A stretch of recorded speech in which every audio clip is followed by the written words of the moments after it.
আসসালামু আলাইকুম। নামাজের কিছু আগে, ঘন্টাখানিক আগের থেকে আমি দৌড়াদৌড়ি করছি। ডাক্তারের গিয়ে বলছি, ডাক্তার সাহেব দেখেন আমার খুব সমস্যা আছে, বাস আমার সময় নেই। ডাক্তারের কাছে যাচ্ছি, ডাক্তার বলছে আমার সময় নেই।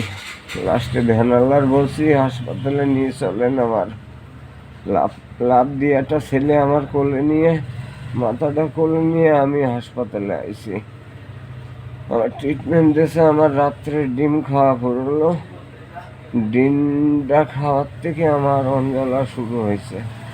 বাজারতে ঘুরে যাওয়ার পরে সকালে তার মধ্যে আমার খাওয়াই দিয়েছে বাড়ির থেকে তেঁতুল, গুলা খাইছি আমি, আর দুধ চা দিয়েছে, আবার সাথে দুটো পুরি। ওই খেয়ে মনে করেন আমি রোডে হাঁটতে পারছি না বলে কত জায়গায় দৌড়লাম। লাস্টে মসজিদের কাছে গিয়ে ট্রিটমেন্ট নিয়ে আমাকে ডায়াবেটিস কলোনি সেন্টারে পাঠিয়েছে।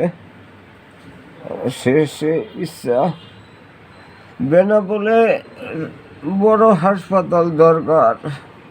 এই গরিব চিকিৎসা পায় না, বড় লোকরা তো অ্যাম্বুলেন্সে চলে যায়, কিন্তু গরিব চিকিৎসা পায় না। এটাই আমার কথা। আমি ইব্রাহিম পাগল, এটাই আমার কথা।